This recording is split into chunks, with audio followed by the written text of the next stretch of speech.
మహబూబాబాద్ జిల్లా శాసనసభ నియోజకవర్గాలు డోర్నకల్, మహబూబాబాద్, పాలకుర్తి, ములుగు, ఇల్లందులో కూడా 2 మండలాలు. దీనికి సంబంధించి 30, 31 ఈరోజు 2 తారీఖు వివిధ సందర్భాలలో కురిసిన అత్యధిక వర్షపాతం దాదాపుగా 28 సెంటీమీటర్లు. అధికారులు అప్రమత్తంగా ఉండడం, ప్రభుత్వ ఆదేశాలు ఎప్పటికప్పుడు చీఫ్ సెక్రటరీ, డీజీపీ ద్వారా అందించడంతో ప్రభుత్వం చేపట్టిన సహాయక చర్యల వల్ల వీలైనంత తక్కువ నష్టం జరగడానికి ప్రభుత్వం ప్రయత్నం చేసింది. అయినా దురదృష్టవశాత్తు ఈ జిల్లా ప్రాంతంలో వాళ్ళందరూ కుర్చీలు ఉన్నాయి, కుర్చీలు కానీ చూడండి,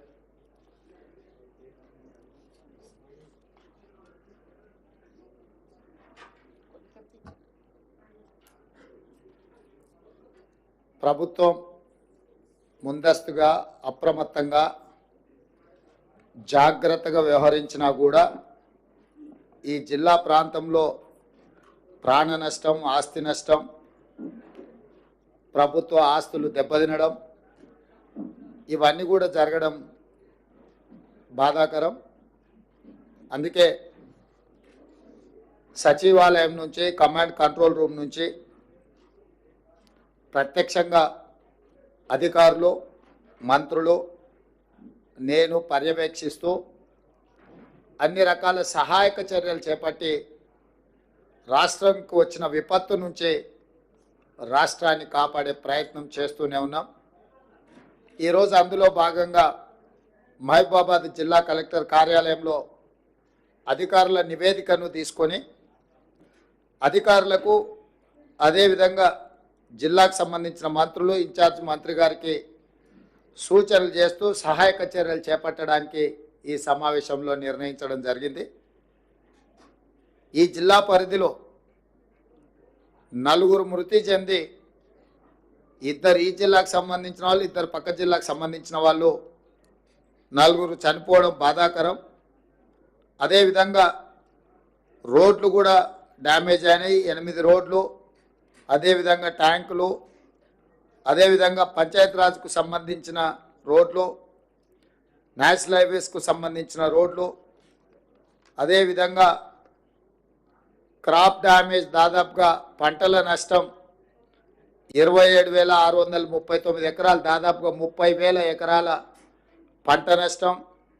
అదేవిధంగా పశు సంపద, పశువులు కావచ్చు, బర్రెలు కావచ్చు, మేకలు కావచ్చు, గొర్రెలు కావచ్చు, ఇవన్నీ కూడా దాదాపుగా 215 చనిపోవడం, అదేవిధంగా 45 ట్యాంకులు తెగిపోవడం, అదేవిధంగా పక్కా ఇల్లు ఒక 3 పాక్షికంగా డ్యామేజ్ అవ్వడం, ఒక 15 ఇల్లు కచ్చా హౌజ్లో ఒక 15 ఫుల్గా డ్యామేజ్ అవ్వడం, 96 ఇల్లు పాక్షికంగా డ్యామేజ్ అవ్వడం, అదేవిధంగా పవర్ విద్యుత్తు 106 గ్రామాలలో విద్యుత్తు అంతరాయం జరగడం, అదేవిధంగా మహబూబాబాద్ మున్సిపాలిటీలో దాదాపుగా వివిధ ప్రాంతాలలో రోడ్లు 11-12 కోట్ల రూపాయలకు సంబంధించిన అంచనాలు ప్రాథమికంగా అందుతూనే మున్సిపాలిటీలో కూడా రోడ్లు డ్యామేజ్ అవ్వడం, వీటన్నిటినీ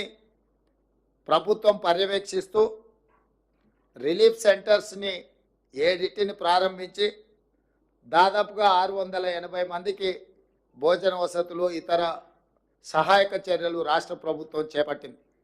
సీతారామ తండా అర్ధరాత్రి 3 గంటలకు వచ్చిన వరద ఉధృతితోని తండలో ఉన్న వాళ్ళని అందరిని కూడా అత్యధికంగా వర్షం వచ్చి అక్కడ కల్వర్టు రోడ్డు కొట్టుకపోయి అక్కడ కారులో 2 చనిపోయి ఆ తండా ప్రజలందరూ బిక్కుబిక్కుమంటుంటే ఎస్ఐ గారు అక్కడికి వెళ్ళి సహాయాన్ని అందించి వాళ్ళందరినీ కూడా కాపాడి ఆ తండాకు అండగా నిలబడ్డందుకు ఆ ఎస్ఐ గారిని కూడా, ఎస్ఐ గారి పేరు నగేష్ అనే ఎస్ఐ సహాయక చర్యలలో ధైర్యంగా వాళ్ళకు అండగా నిలబడ్డందుకు రాష్ట్ర ప్రభుత్వం నగేష్ ఎస్ఐని కూడా అభినందిస్తుంది. ముఖ్యంగా రెవెన్యూ సిబ్బంది, పోలీస్ సిబ్బంది నిరంతరం అహర్నిశలు పనిచేయడము, అప్రమత్తంగా ఉండడము, ప్రజలకు సహాయక చర్యలు చేపట్టడం వల్ల ఈ జిల్లాలో పరిస్థితులు అదుపులోకి వచ్చినాయి. తక్కువ ప్రాణ నష్టం, తక్కువ ఆస్తి నష్టం జరిగింది. అందుకే రెవెన్యూ అదేవిధంగా పోలీస్ అధికారులను, సిబ్బందిని నేను అభినందిస్తున్నా. అదే సమయంలో చనిపోయిన కుటుంబాలకు, ప్రతి కుటుంబానికి, చనిపోయిన ప్రతి వ్యక్తికి 5 లక్షల రూపాయల నష్టపరిహారం ఇవ్వాలి అని ఈరోజు ప్రభుత్వం నిర్ణయం తీసుకున్నది. నేను కలెక్టర్ గారికి, ఇన్ఛార్జ్ మినిస్టర్ గారికి ఆదేశాలు ఇస్తున్నా. తక్షణమే ఆ కుటుంబాలకు ఆ సహాయక చర్యలు అందించే విధంగా చేపట్టాలి. అదేవిధంగా కారేపల్లికి సంబంధించిన ఒక సైంటిస్ట్ వాళ్ళ తండ్రి చనిపోవడం, ఆ కుటుంబాన్ని నేను ప్రత్యక్షంగా ఇప్పుడు పరామర్శించి వాళ్ళ ఇల్లు కూడా కట్టుకునే పరిస్థితి లేదు, ఆ కుటుంబానికి ఇందిరమ్మ ఇల్లు ఒకటి మంజూరు చేయమని కూడా అధికారులకు అదేవిధంగా మంత్రి గారికి సూచన చేయడం జరిగింది. ఇక్కడ 3 తండాలు, మర్పెడ మండలానికి సంబంధించి 3 తండాలు ఎప్పుడు అధిక వర్షం వచ్చినా దాని ప్రభావానికి లోనవుతున్నాయి. కాబట్టి కలెక్టర్ గారికి నేను ఆదేశాలు ఇస్తున్నా.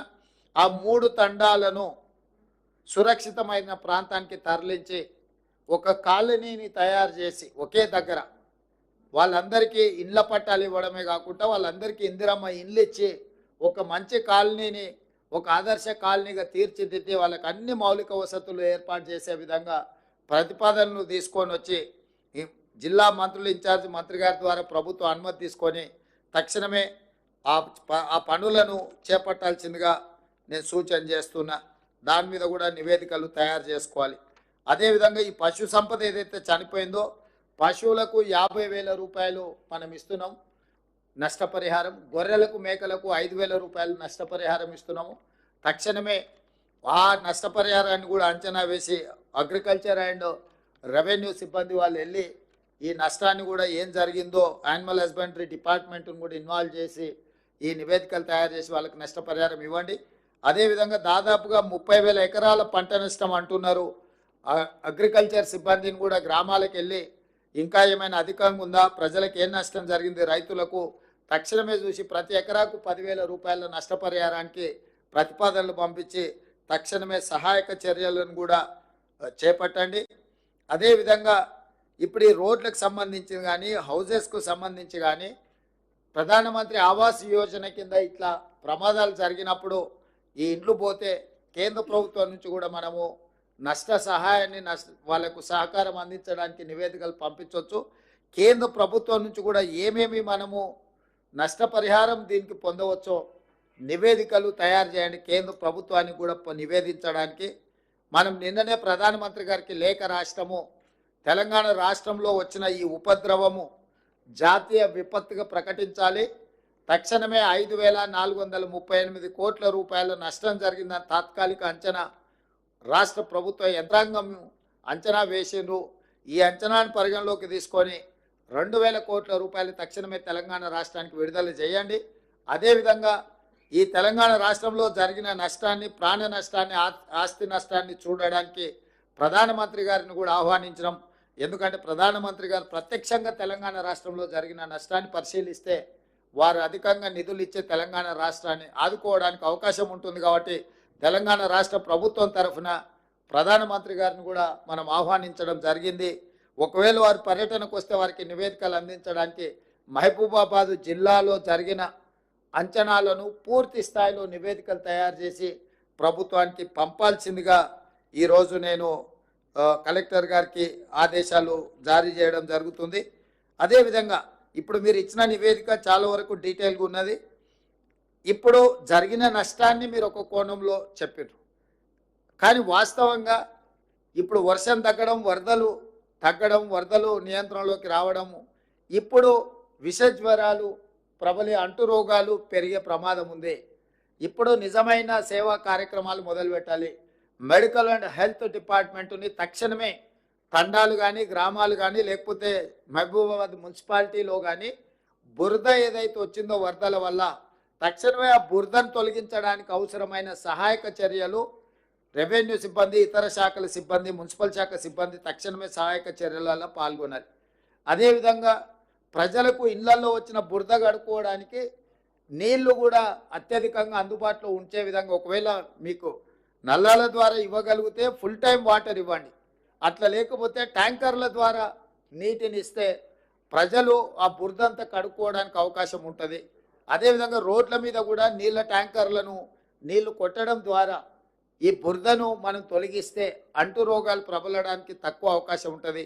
ఈ క్లీన్ చేసిన తర్వాత బ్లీచింగ్ పౌడర్ కానీ దోమలు రాకుండా దోమల నివారణ చర్యలు ఏమేమి తీసుకోవాలనో సంబంధిత శాఖ అధికారులను మెడికల్ హెల్త్ అండ్ మున్సిపల్ శాఖకు సంబంధించిన అధికారులను కూడా అప్రమత్తం చేసి ఇతర ప్రాంతాల నుంచి ఎవరైనా అధికారులు ఉంటే కూడా అవసరమైతే అత్యవసరంగా ఇటు వాళ్ళని తెచ్చుకొని వాళ్ళని కూడా మీరు వినియోగించుకొని ఈ సహాయక చర్యలలో కూడా మీరు పాల్గొనాలి.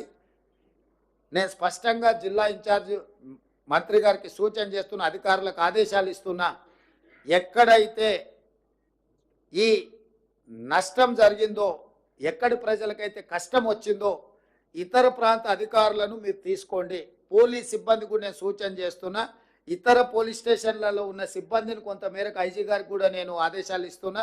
మీరు అవసరమైన మేరకు పోలీసులను అంటే అత్యవసరంగా ఏమైనా అవసరమైతే వాళ్ళని డిప్లాయ్ చేసి ప్రజలకు కంప్లీట్గా అందుబాటులో ఉండి వాళ్లకు సహాయక చర్యలు చేపట్టడానికి అవసరమైన సహకారాన్ని రెవెన్యూ డిపార్ట్మెంట్తో కోఆర్డినేట్ చేసుకుంటూ లోకల్గా మీరు పర్యవేక్షించాల్సిన అవసరం ఉన్నది.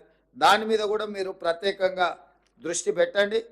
ఈరోజు ప్రభుత్వము అన్ని రకాలుగా ముందస్తుగా వాతావరణ శాఖ నుంచి నివేదికలు తెప్పించుకొని ముందస్తుగా ఈ నివేదికలన్నీ తెప్పించుకొని ఎక్కడైతే అధిక వర్షపాతం కురవబోతుందో ఒక అంచనాకు వచ్చే అధికారులను అందరిని అప్రమత్తం చేసి 24 గంటలు పర్యవేక్షించడం వల్ల ఈరోజు చాలా వరకు నష్టాన్ని తగ్గించగలిగినాం. 100% మనం నివారించాలని అనుకున్న ప్రకృతి ఊహించని విధంగా చేసిన దాడితోని కొంత నష్టం జరిగింది. నష్టం జరిగిన వాళ్ళకి ఇప్పుడు సహాయాన్ని అందించే కార్యక్రమం ప్రభుత్వం చేపడుతుంది. అదేవిధంగా చాలా దగ్గరలో విద్యుత్ లైన్లు కూలిపోయినాయి. వాటిని ఎంబడే విద్యుత్ శాఖ వాళ్ళు కూడా రిస్టోర్ చేయాలి. టెంపరీ రిస్టరేషన్ ఒక భాగము, పర్మనెంట్గా ఇప్పుడే నేను అక్కడ మీరు డిస్ప్లేలో చూసిన ఒక సబ్స్టేషన్లకు మొత్తం నీళ్ళు వచ్చినాయి. 33/11 kVA సబ్స్టేషన్ అనుకుంటా. తక్షణమే విద్యుత్ శాఖ కూడా దానికి సంబంధించిన పునరుద్ధరణకు అవసరమైన పోల్స్ కానీ ట్రాన్స్ఫార్మర్లు కానీ విద్యుత్ లైన్లు వేసుకోవడానికి కానీ అవసరమైన మొత్తం సామాగ్రిని మీరు సమకూర్చుకొని తక్షణమే దాన్ని కూడా మీరు పరిష్కరించుకోవాలి. ఈరోజు ఇప్పటి వరకు మీరు పూర్తి స్థాయిలో ప్రజలకు సహాయాన్ని అందించడంలో అందుబాటులో ఉన్నారు. ఇక ముందు ఈ విష జ్వరాలు కానీ ఇక్కడ జరిగిన నష్టాన్ని కానీ నష్టానికి నష్టపరిహారం ఇవ్వడానికి సంబంధించిన నివేదికలు కూడా పక్కాగా మీరు ఏర్పాటు చేసుకోవాలి. అదేవిధంగా సీతక్క చెప్పినట్టు కలెక్టరేట్లో ఎక్కడెక్కడ ప్రమాదాలు జరుగుతున్నాయి, ప్రమాదాలు జరగడానికి అవసరమైన విధంగా ఒక బ్లూ బుక్ తయారు చేసుకోండి. మీరు ఈ బ్లూ బుక్లో గతంలో జరిగిన ప్రమాదాలు, ఆ ప్రమాదాలకు మీరు చేపట్టిన సహాయక చర్యలు, భవిష్యత్తులో ఏమైనా జరగబోతుందా అనే దాని మీద కూడా కలెక్టరేట్లో ఒక నివేదిక పర్మనెంట్గా పెడితే రాబోయే బదిలీ మీద కొత్తగా వచ్చే అధికారులకు ఎప్పటికీ ఆ నివేదిక అందుబాటులో ఉంటుంది. ఎప్పుడైనా ఇట్లాంటి వాతావరణం ఉందంటే ఆ బుక్ రెఫరెన్స్ కింద పనికొస్తుంది. కాబట్టి మీరు దాన్ని కూడా ఒక నివేదిక మీ దగ్గర పక్కాగా తయారు చేసుకోవడానికి కూడా మీరు అన్ని ఏర్పాట్లు చేసుకోండి. దాంతో ఏమైందంటే ఎంబడెంబడే మనము ఎలాంటి సహాయక చర్యలు చేపట్టాలనో కూడా తర్వాత వచ్చే అధికారులు కానీ తర్వాత వచ్చే ప్రమాదాలు కానీ ఉంటాయి. చివరగా ఈ మహబూబాబాద్లో చాలా చెరువులు ఆక్రమించుకున్నారని స్థానిక ఎమ్మెల్యే గారు చెప్పారు. నేను స్పష్టంగా అధికారులకు, ఇరిగేషన్ అధికారులకు, అగ్రికల్చర్ అధికారులకు, మున్సిపల్ అధికారులకు, మొత్తంగా కలెక్టర్లకు నేను ఆదేశాలు ఇస్తున్నా. హైదరాబాద్లో ఏ విధంగా అయితే లేక్ ప్రొటెక్షన్ కోసం మనం హైడ్రా పెట్టి ఒక ప్రత్యేకంగా డ్రైవ్ మొదలు పెట్టినామో, కొంతమంది స్వార్థపరులు ఈ చెరువులను ఆక్రమించుకొని వాళ్ళు ఇల్లు కట్టుకోవడమో, ఫామ్ హౌస్లు కట్టుకోవడమో, లేకపోతే ఆ స్థలాలను ఆక్రమించి లేఅవుట్లు వేసి అమ్ముకోవడం ఏదైతే చేస్తున్నారో ఇది క్షమించరాని నేరము. ఇవాళ ప్రకృతి వైపరీత్యానికంటే కూడా ఇలాంటి ఆక్రమణదారులు చేసిన తప్పుడు చర్యల వల్ల తీరని నష్టం మనకు జరుగుతున్నది. దీనికి ఎక్కడో ఒక దగ్గర పులి స్టాప్ పెట్టవలసిన బాధ్యత ప్రభుత్వం మీద ఉన్నది. అందుకే ఎంత ఒత్తిడి వచ్చినా వెనక్కి తగ్గకుండా హైడ్రాన్ తీసుకొచ్చి అధికారులను అప్రమత్తం చేసి ప్రభుత్వం దగ్గర ఉన్న లేక్లకు సంబంధించి చెరువులకు సంబంధించిన వివరాలను సేకరించి full tank level, buffer zone, అదేవిధంగా క్యాచ్మెంట్ ఏరియాలో అంటే నాలాలు ఏవైతే ఆక్రమించుకున్నో వాటి అన్నిటిని కూడా తొలగించే కార్యక్రమం చేపట్టినాం. ఇవాళ ఇది జిల్లాలకు కూడా విస్తరించాలి అని చెప్పి డిమాండ్ వస్తుంది. నేను అనేది ఏంటంటే హైదరాబాద్ పరిమితిలో ఒక ఏర్పాటు చేసిన యంత్రాంగము జిల్లాలలో కూడా మీరు ఇట్లాంటిది ఒక సిస్టమ్ డెవలప్ చేసుకోండి. ఎవరున్నా తొలగించాల్సిందే. ప్రకృతి మీద మనం దాడి చేస్తే ప్రకృతి మన మీద దాడి చేస్తుంది. ఈ గుణపాఠం జరిగిన సంఘటనల నుంచి మనం నేర్చుకోవాలి. మనిషి అనే వాడికి ఆలోచన చేసే శక్తి ఉంది కాబట్టి ప్రకృతిని మనం చెరబట్టాలని చూస్తే ఆ ప్రకృతి ప్రకోపిస్తే ఏం జరుగుతుందో మనం కళ్ళతో చూస్తున్నాము. అది ఉత్తరాఖండ్ కావచ్చు, లేకపోతే తెలంగాణ కావచ్చు, విజయవాడ కావచ్చు, లేకపోతే హైదరాబాద్ కావచ్చు. ఎక్కడైనా ప్రకృతి మీద మనం దాడి చేస్తే అది తప్పకుండా దాని యొక్క దుష్ఫలితాలు మనం చవి చూడవలసిన పరిస్థితి ఉంది. అందుకే నేను స్పష్టంగా అధికారులకు ఆదేశాలు ఇస్తున్నా. నేను ఎంక్వైరీకి కూడా ఆర్డర్ చేస్తా. రాష్ట్రం మొత్తం మీద కూడా చెరువుల ఆక్రమణ మీద స్పెషల్ డ్రైవ్ చేపడతా. ఎవరైనా వాళ్ళు ప్రజాప్రతినిధులు అయి ఉండొచ్చు, లేకపోతే ఇతరులు అయి ఉండొచ్చు, లేకపోతే సమాజంలో బాగా ఇన్ఫ్లుయెన్స్ ఉన్న వాళ్ళు అయి ఉండొచ్చు. మీరు ఇట్లాంటివి ఏమైనా చేస్తే మీరే స్వయంగా వాటిని సరెండర్ చేస్తే అది మీకు గౌరవంగా ఉంటుంది, ప్రభుత్వానికి వెసులుబాటుగా ఉంటుంది. అట్లా కాకుండా ఏదైనా జరిగితే మాత్రం ప్రభుత్వం కఠినంగా చర్యలు తీసుకోవడానికి వెనక్కి తగ్గదు. ఏ ఒత్తిడి వచ్చినా ప్రభుత్వం తట్టుకోవడానికి సిద్ధంగా ఉన్నది. ఇట్లాంటి విషయాలల్లో ఎక్కడ కూడా ప్రభుత్వము వెనక్కి తగ్గదు. కాబట్టి ఈనాడు ఈ చెరువులకు సంబంధించి, కుంటలకు సంబంధించి, కాలువలకు సంబంధించి, నాలాలకు సంబంధించి స్పష్టమైన చర్యలు తీసుకోవాల్సిన అవసరం ఉన్నది. అందుకే కలెక్టర్ గారికి నేను ఆదేశాలు ఇస్తున్నా. మీ పరిధిలో ముఖ్యంగా మహబూబాబాద్లో ఈ చెరువుల ఆక్రమణ కూడా అధికారిక రికార్డులను మీరు ఒకసారి సమీక్షించుకొని ఈ ఆక్రమణలకు సహకరించిన అధికారుల మీద కూడా చర్యలు తీసుకోవాల్సిన అవసరం ఉన్నది. దీన్ని కూడా దృష్టిలో పెట్టుకొని వరంగల్ మీద కూడా ప్రత్యేకమైన దృష్టి పెట్టేది ఉన్నది. ఎందుకంటే చిన్న వర్షం వచ్చినా వరంగల్ పట్టణం అంతా ముప్పుకు గురవుతుంది. మేము కొన్ని చర్యలు చేపట్టడం వల్ల గత 3 రోజులుగా అత్యధిక వర్షాలు వచ్చినా హైదరాబాద్లో కొంత నియంత్రించగలిగినాము. నాలాల ఎంక్రోచ్మెంట్ రామ్నగర్లో ఒక్క నాలా ఎంక్రోచ్మెంట్ తొలగిస్తే నా రామ్నగర్ ఏరియా మొత్తం వరదలో మునిగిపోకుండా ఈరోజు ఆ రామ్నగర్ ప్రజల్ని కాపాడగలిగినాం. అంటే ఒక్క నాలా తొలగిస్తేనే ఇంత సహాయము జరిగింది. కాబట్టి నాలాల ఆక్రమణను కూడా ప్రభుత్వం ఉపేక్షించదు. మీరు కూడా జిల్లాలలో, నేను ఇవాళ మహబూబాబాద్ వరంగల్కి చెప్పట్లేదు, తెలంగాణ రాష్ట్రంలో ఉన్న అన్ని జిల్లా కలెక్టరేట్లకు ఈ నుంచి నేను ఆదేశాలు ఇస్తున్నా. మీ ప్రాంతాలలో ఎక్కడైనా చెరువులు కానీ నాలాలు కానీ ఆక్రమించుకుంటే మీరు మొత్తం వాటిని లిస్ట్ అవుట్ చేయండి. కోర్టులలో ఏమైనా పెండింగ్ కేసులు ఉంటే ఆ కేసులను కూడా పరిష్కరించుకోవడానికి ప్రత్యేకమైన న్యాయవాదులను నియమించుకోండి. ఉమ్మడి రాష్ట్రంలో కంటే కూడా గత 10 సంవత్సరాలలో ఈ దుర్మార్గాలు విపరీతంగా పెరిగిపోయినాయి. అధికారాన్ని అడ్డం పెట్టుకొని అడ్డగోలుగా ఇట్లాంటివి ఆక్రమించుకున్నారు. నేను నిన్న ఖమ్మంలో తిరుగుతుంటే ఎవరున్నా అక్కడున్న మాజీ మంత్రి ఆక్రమించుకొని మొత్తం కాలువలే ఆక్రమించుకున్నాడు. ఆ నీళ్ళంతా ఖమ్మం ఊరి మీదకి వచ్చి పడి ఖమ్మం ఊరంతా మునగడానికి ఆ మాజీ మంత్రి గారే కారణం అని నాకు ఫిర్యాదు వచ్చింది. వీటిని వాస్తవాలను పరిశీలించి దాని మీద కఠినమైన చర్యలు తీసుకోవడానికి అవసరమైన చర్యలు చేపట్టాలని చెప్పి రెవెన్యూ మంత్రి గారికి సూచన చేసిన. కలెక్టర్ గారికి కూడా, ఖమ్మం కలెక్టర్ గారికి కూడా నేను ఆదేశాలు ఇస్తున్నా. దాని రిలేటెడ్ ఇష్యూస్ ఏమున్నా అవి హైకోర్టులో ఉన్నాయా, లోయర్ కోర్టులో ఉన్నాయా, ఇతర శాఖల దగ్గర ఏమైనా మేనేజ్మెంట్ జరిగిందా, ఆ కబ్జాలకు సహకరించిన అధికారుల మీద చర్యలు తీసుకోవడానికి అవసరమైన చర్యలు తీసుకోవాలి. ప్రభుత్వం నుంచి అనుమతి తీసుకోవాలి. కోర్టులలో ఏమైనా కేసులు పెండింగ్ ఉంటే వాటి మీద కూడా స్పష్టమైన నిర్ణయం తీసుకోవాలి. ఎందుకంటే ఇంకా ఉపేక్షిస్తే ఇంకా అది మనల్ని కబలిస్తుంది. ఇవాళ జరుగుతున్న పరిణామాలు, పేదోళ్ళ ప్రాణాలు, ఆస్తుల నష్టం పోయిన తర్వాత కూడా ఇంకా ప్రభుత్వం మీనమేషాలు లెక్క పెట్టుకుంటూ కూర్చుంటే ఇది మంచిది కాదు. కాబట్టి నేను స్పష్టంగా మీడియా మిత్రుల ద్వారా తెలంగాణ రాష్ట్రంలో ఉండే అందరు అధికారులకు నేను ఆదేశాలు ఇస్తున్నా. ముఖ్యంగా చెరువులను ఆక్రమించుకున్న ఎంతటి వారున్నా తొలగించాల్సిందే. దీనికి మొదట నివేదికలు తయారు చేయండి. హడావిడి చేయడం వల్ల ప్రయోజనం లేదు. పకడ్బందీగా నివేదికలు తయారు చేసి ఆక్రమణలు గుర్తించి అవసరమైతే కోర్టు నుంచి అనుమతి తీసుకుందాం. ఈ ఆక్రమణలు తొలగించడానికి విధి విధానాలు పాటించుకుంటూనే పక్కాగా చర్యలు తీసుకుందాము. ప్రభుత్వం ఇది ఒక ప్రత్యేక కార్యాచరణ కింద తీసుకుంటుంది. ఈ ప్రభుత్వం ప్రాధాన్యతతో కూడుకున్న పనులలో చెరువుల యొక్క ఆక్రమణలను, నాలాల ఆక్రమణలను తొలగించేది చాలా అత్యంత ప్రాధాన్యతతో కూడిన కార్యక్రమంగా తీసుకుంటాం. మేము రకరకాలుగా స్పందిస్తున్నారు నాయకులు. కొంతమంది ఈయననే ఇప్పుడే ముఖ్యమంత్రి అయినా, ఇప్పుడే వచ్చిండా అని. అవునాయన, నేను ఇప్పుడే ముఖ్యమంత్రి అయినా, ఇప్పుడే అధికారం వచ్చింది, అధికారం పేద ప్రజలకు ఉపయోగిస్తున్నాను. నేను ఇన్నాళ్ళు మీ చేతుల అధికారం ఉండి మీరు ఆ ప్రభుత్వంలో మీరు మంత్రిగా పనిచేసారు. మీరు ఆక్రమించుకుంటుంటే కళ్ళు మూసుకొని ఉన్నారు. ఇప్పుడు నేను కనీసం చేయాలనే ప్రయత్నం చేస్తున్న కొంతమంది నాయకులు మాట్లాడుతున్నారు. నేను వాళ్ళ పేర్లు ప్రస్తావించదలుచుకోలేదు, ఎందుకంటే ఇది కొంత ప్రజలు ఇబ్బంది పడుతున్న, కష్టపడుతున్న సందర్భం. పెద్ద రాజకీయాలకు తావియదలుచుకోలేదు.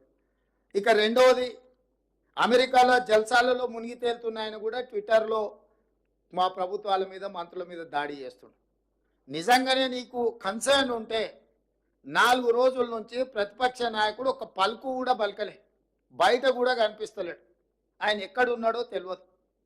ఆయన పుత్రుడు అమెరికాలో జల్సాలు చేసుకుంటూ ఆయన ప్రభుత్వం మీద బురద జల్లే ప్రయత్నం చేస్తున్నాడు. 4 రోజుల తర్వాత మేము ప్రశ్నిస్తే ఇవాళ ఒక ఆయన బయలుదేరాడు, సూర్యాపేట పోయినట్ట, ఆ నుంచి ఖమ్మం పోయినట్ట. 100 ఎలుకలు తిరిగిన పిల్లి తీర్థయాత్రలు పోయిందంటే ఇంక ఇట్లాంటి తప్పులు చేయనని 10 ఏళ్ల నుంచి ఆక్రమించుకున్నది మీరే. ఖమ్మంకు వెళ్ళిన మాజీ సాగునీటి పారుదల శాఖ మంత్రి హరీష్ రావు గారు, మిమ్మల్ని సూటిగా నేను అడుగుతున్నా, మీ మాజీ మంత్రి పువ్వాడ అజయ్ ఆక్రమించుకున్న కాలువల్ని తొలగించడానికి మీరు ఖమ్మంలో డిమాండ్ చేయగలరా? నేను మీ దగ్గరికి అధికారులను పంపిస్తే, ఎందుకంటే మీరు గతంలో చెరువులకు సంబంధించిన minor irrigation and major irrigation మినిస్టర్గా మీరు పనిచేసినారు. రాష్ట్రం పట్ల పూర్తిగా సంపూర్ణమైన అవగాహన ఉందని మీరు పదే పదే మాట్లాడుతుంటారు హరీష్ రావు గారు. పువ్వాడ అజయ్ ఆక్రమించుకున్న కాలువలను తొలగించడానికి మీరు చిత్తశుద్ధితోని మీరు సహకరిస్తారా? ఈ ఒక్క ప్రశ్నకు సమాధానం చెప్పిన తర్వాత ఇక ప్రభుత్వం ఈ వర్షంలో బాధ్యతాయుతంగా వ్యవహరించిందా, వ్యవహరించలేదా ప్రజలు తెలుస్తారు. మేము బాధ్యతాయుతంగా వ్యవహరించకపోతే ప్రజల దగ్గరికి మేము వెళ్ళగలిగే వాళ్ళం కాదు. ప్రతి క్షణం మా మంత్రులు కార్యాచరణ స్థానికంగా ఉన్నారు. స్టేట్ అంతా సమన్వయం చేసుకొని అధికారులకు ఆదేశాలు ఇచ్చి ఒక స్పష్టమైన నిర్దిష్టమైన కార్యాచరణతో నేను బయలుదేరి 2 రోజుల నుంచి ప్రజలలో తిరుగుతున్నా. ఇది మా ప్రభుత్వం యొక్క చిత్తశుద్ధి. 10 సంవత్సరాలు మీరు అధికారంలో ఉన్నారు. ఏ రోజైనా చంద్రశేఖరరావు గారు వరదలు వచ్చినా, ప్రమాదాలలో ప్రజలు చనిపోయినా ఒక్క రోజైనా పరామర్శించడానికి వారు బయటకు వచ్చిండ్రా? ఒక్క రోజైనా ఆ కుటుంబాల దగ్గరికి చంద్రశేఖరరావు గారు వెళ్ళిండ్రా? మీ దగ్గర రికార్డు ఉంటే తీయండి. 2014 నుంచి 2024 జనవరి వరకు చాలాసార్లు వర్షాలు, వరదలు, ప్రజలు చనిపోవడం, ప్రమాదాలు జరగడం మనం కళ్ళతో చూసినాం. చంద్రశేఖరరావు వరదలు వచ్చినప్పుడు ఏ ప్రజల దగ్గరికి వెళ్ళిండో ఒక్క ఆధారం చూపించండి. మాసాయిపేటలో రైలు కింద పడి స్కూల్ పిల్లలు 30-40 మంది చచ్చిపోతే ఆయన సొంత నియోజకవర్గం. పసిపిల్లలు చచ్చిపోతే కూడా ఆ కుటుంబాలను పరామర్శించడానికి ఓలే. ఔటర్ రింగ్ రోడ్డు దగ్గర ఒక వెటర్నరీ డాక్టర్ని ముష్కర్లు ఎత్తుకెళ్ళి బ్రూటల్లీ రేప్ అండ్ మర్డర్ చేస్తే కూడా ఆ కుటుంబాన్ని పరామర్శించడానికి ఓలే. మానవత్వం లేని వ్యక్తిగా 10 సంవత్సరాలు ప్రభుత్వాన్ని నడిపిన మీరు ఈరోజు ప్రజలలో ఉన్న మమ్మల్ని ప్రతి క్షణం ప్రభుత్వం అప్రమత్తంగా ఉండి పనిచేస్తుంది. ఇవాళ పక్క రాష్ట్రంలో, మన రాష్ట్రంలో కృష్ణా జిల్లా, ఖమ్మం జిల్లా కౌలపిల్లలాగా ఉంటాయి పక్కన పక్కన. ఒకే రకమైన వర్షము, ఒకే రకమైన పరిస్థితులు ఉంటే అవతలెంత జరిగింది నష్టం, యువతలెంత జరిగిందో ఒక అంచనా వేయండి. ఈ ప్రభుత్వం అప్రమత్తంగా ఉందో లేదో. అవతల నష్టం జరగడం కూడా బాధాకరం. అవతల జరిగి ఉండొద్దు, యువతల జరిగి ఉండొద్దు. కాకపోతే ఈ ప్రభుత్వం అప్రమత్తంగా ఉందా లేదా అనే దానికి ఒక సరిపోల్చుకోవడానికి 2 పక్కనే ఉన్నాయి. మీరే చెప్తారు అవతల రాష్ట్ర ముఖ్యమంత్రి గారు అప్రమత్తంగా ఉన్నారు, సంతోషం, మంచిది. వారి అనుభవంతో అప్రమత్తంగా ఉండి ఆ జిల్లాను, ఆ రాష్ట్రాన్ని ఆదుకోవడానికి ప్రయత్నం చేశారు. అదే సందర్భంలో ఈ రాష్ట్ర ముఖ్యమంత్రి కూడా 24 గంటలు కంటిన్యూస్గా 30 తారీఖు నుంచి ఈ రోజు వరకు కంటిన్యూస్గా పర్యవేక్షిస్తూనే ఉన్నాం, చర్యలు తీసుకుంటూనే ఉన్నాం. రెండింటిని పోల్చి చూడండి. మరి అవతల రాష్ట్రంలో ప్రతిపక్ష నాయకుడు లేకపోతే మా నాయకురాలు షర్మిల గారు ప్రజలకి వెళ్ళి కష్టపడ్డోళ్ళ దగ్గర, ఇక్కడ ఉన్న ప్రతిపక్ష నాయకుడు ఎక్కడున్నాడు? అసలు ఉన్నాడా? ఎందుకు కనిపిస్తలేడు? ఎందుకు మాట్లాడతలేడు ఆయన? ఆయన కొడుకెక్కడ ఉన్నాడు? అమెరికాలో లేడా? అమెరికాలో జల్సాలు చేయట్లేదా? అమెరికాలో జల్సాలు చేసేటోడు కూడా మా 10 ఏళ్ళ అధికారం అనుభవించి 1,00,000 కోట్లు అక్రమంగా సంపాదించుకొని అమెరికాలో జల్సాలు చేస్తున్నాడు కూడా ఈరోజు ఈ ప్రభుత్వం మీద దాడి చేస్తున్నారు. అయినా ఈ ప్రభుత్వం మనోధైర్యం కోల్పోదు. ధైర్యంతో ప్రజలకు అండగా నిలబడి ప్రజల్ని ఆదుకోవడానికి ప్రయత్నం చేస్తుంది. స్వచ్ఛంద సంస్థల్ని సమాజంలో ప్రముఖులుగా భావించే వాళ్ళను, కార్పొరేట్ కంపెనీలకు నేను విజ్ఞప్తి చేస్తున్నా, ప్రజలు కష్టాలలో ఉన్నారు, మీ చేతనైన ఆర్థిక సహాయాన్ని అందించండి. మానవత్వం ప్రదర్శించాల్సిన అవసరం ఉన్నది. ఈరోజు మానవీయ కోణంలో వీళ్ళందరూ కూడా ఆలోచన చేసి చెయ్యగలిగిన సహాయాన్ని ఈ పేదలకు అందించండి. సహాయం అందించని వాళ్ళు మనోధైర్యాన్ని ఇవ్వండి. మేము మీకు అండగా నిలబడ్డాము అని ఒక మంచి మాట అయినా మాట్లాడండి. తద్వారా వాళ్ళు కొంచెం ఉపశమనం పొందుతారు. కష్టాలలో ఉన్న వాళ్ళకు ఒక ఓదార్పు కూడా కొంత వాళ్ళకు మనోధైర్యాన్ని పెంచుతుంది. కాబట్టి ఈరోజు ఈ ప్రభుత్వం అన్ని రకాలుగా ఆదుకుంటుంది, నష్టపరిహారాన్ని అందిస్తుంది. అన్ని రకాలుగా నేను అధికారులకు మళ్ళీ సూచన చేస్తున్న ప్రజాప్రతినిధులు, మా ఎమ్మెల్యేలకు కూడా, మురళీ నాయక్ కానీ, రామచంద్ర నాయక్ గారు కానీ, యశస్విని రెడ్డి గారు కానీ, మా నాగరాజు గారు కానీ, వేదిక మీద ఉన్న ముఖ్యమైన నాయకులకు, ఎమ్మెల్యేలకు, సీతక్కకు, ఎంపీ పార్లమెంట్ నాయకుడు బలరాం నాయక్ గారు కానీ, అదేవిధంగా కనకయ్య గారికి, క్షేత్రస్థాయిలో మీరు ఎప్పుడు ప్రజల మధ్యలో ఉండండి, తిరగండి. గండ్ర సత్యనారాయణరావు గారు ఉన్నారు. ఎమ్మెల్యేలందరికీ, ఇక్కడ ఉన్న ఎమ్మెల్యేలకు, ఎంపీకి, మంత్రులకు నా సూచన ఒకటే, ప్రజల మధ్యలోనే ఉండండి, ప్రజల దగ్గరికి వెళ్ళండి, ప్రజల కష్టాలు తెలుసుకోండి. ఆ అంశాలు అధికారుల దృష్టికి తీసుకురండి. అధికారులు ఆ విషయాలను మీరు నివేదికలుగా మార్చండి. ప్రభుత్వం నుంచి అవసరమైన అనుమతులు తీసుకొని వాళ్ళని అన్ని రకాలుగా ఆదుకోవాల్సిందిగా మీడియా మిత్రులకు కూడా నా సూచన. మీరు కూడా ఏవైతే అంశాలను ప్రస్తావిస్తున్నారో మీడియా ద్వారా వాటన్నిటిని కూడా మేము పరిగణలోకి తీసుకుంటున్నాం. ఏదైనా విషయాలు ఉంటే కూడా అధికారుల దృష్టికి మీరు తీసుకురండి. మీరు తీసుకొచ్చిన విషయాలు ప్రజలకు ఉపయోగపడితే ఎంతో కొంత సహాయం అందించడానికి ఉపయోగపడుతుంది. కాబట్టి మనందరం కలిసికట్టుగా ఇప్పుడు మనం చర్యలు చేపట్టాలి. ఇది రాజకీయాలు చేసే సందర్భం కాదు. ఈ ప్రభుత్వం రాజకీయాలు చేయదు. బురద రాజకీయాలు, వరద రాజకీయాలకు ఈ ప్రభుత్వానికి అసలు ఇట్లాంటి సందర్భాన్ని రాజకీయాలకు వాడుకోవాలన్న ఆలోచన లేదు. స్పష్టంగా ప్రజలకు మేము సహాయం అందించే చర్యల్లో ఉన్నాం. మీరు అందరు సహకరించాల్సిందిగా కోరుకుంటూ ఈ సమీక్ష సమావేశంలో పాల్గొన్న అధికారులందరికీ ఇంకా కొద్ది రోజులు మీరు అప్రమత్తంగా ఉండాలి. మీరందరూ జాగ్రత్తగా వ్యవహరించి ప్రజలకు అందుబాటులో ఉండి సహాయక చర్యలు అందించాల్సిందిగా మీకు అందరికి సూచన చేస్తూ సెలవు తీసుకుంటున్నాను. ధన్యవాదాలు మిత్రులారా. అందరికీ ఒక సూచన, సార్ వాళ్ళు వెళ్ళిపోయిన తర్వాత ఈ జిల్లా ఎమ్మెల్యేలను కానీ అదేవిధంగా అధికారులు కానీ మనం కాసేపు మాట్లాడుకుందాం. ఈ జిల్లా అధికార యంత్రాంగం సార్ వాళ్ళని పంపించిన తర్వాత ఇప్పుడు రాష్ట్ర వ్యాప్తంగా ఉన్న టీఎన్జిఎస్ ఏదైతే ఈ విపత్కార పరిస్థితిలో సీఎం గారి నిధులకి వారు ఒకరోజు మూల వేతనాన్ని ఇవ్వటానికి వచ్చారు.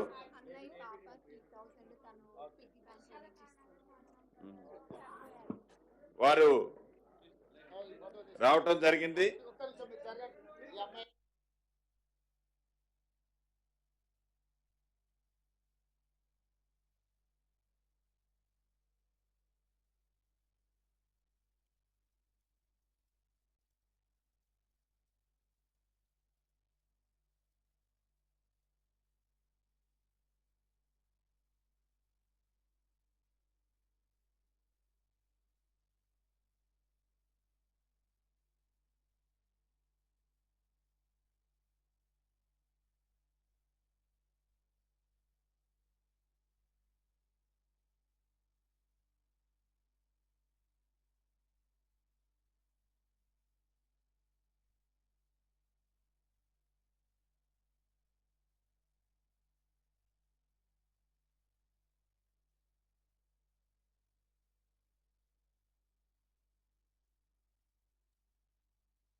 చాలా సంతోషం.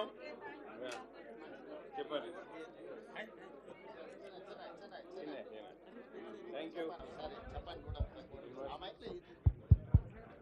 చాలా సంతోషం. రాష్ట్ర వ్యాప్తంగా ఉన్న టీఎన్జిఓస్ వారు మూల వేతనానికి సంబంధించి టీజీఓస్ అందరూ టీజేఎస్సి ఆల్ ఎంప్లాయీస్ ఒకరోజు వారి మూల వేతనం సుమారు 130 కోట్లు తెలంగాణ రాష్ట్ర ప్రజలు ఏదైతే ఈనాడు విపత్తులో ఉన్నారో వారి విపత్తులో ఉన్నవారికి సీఎం గారి నిధుల్లో జమ చేయటం జరిగింది. మనస్ఫూర్తిగా గౌరవ ముఖ్యమంత్రి గారి పక్షాన ఈ రాష్ట్ర ప్రభుత్వ పక్షాన ఈ సాయం అందించిన ఉద్యోగస్తులందరికీ అభినందనలు, కృతజ్ఞతలండి. Thank you very much. Telangana ప్రభుత్వ ఉద్యోగులు ఒక్కరోజు మూల వేతనం 130 కోట్లు అందించడం వాళ్ళ యొక్క మానవత్వానికి ఇది ఒక ప్రతీక. మనస్ఫూర్తిగా ఉద్యోగులందరినీ తెలంగాణ రాష్ట్ర ప్రభుత్వం తరఫున అభినందిస్తున్నా. మళ్ళీ మిమ్మల్ని అందరినీ నేను సెక్రటేరియట్లో పర్సనల్గా పిలిచి మీ అందరినీ కలిసి మీతో మాట్లాడతాను. ఇక్కడ అంతా హడావిడి ఉన్నది. మళ్ళీ సెక్రటేరియట్కి మిమ్మల్ని అందరినీ పిలుచుకుంటే 2-3 రోజుల్లో మీ అందరితో పర్సనల్గా కూర్చొని నేను మాట్లాడతాను. ధన్యవాదాలు.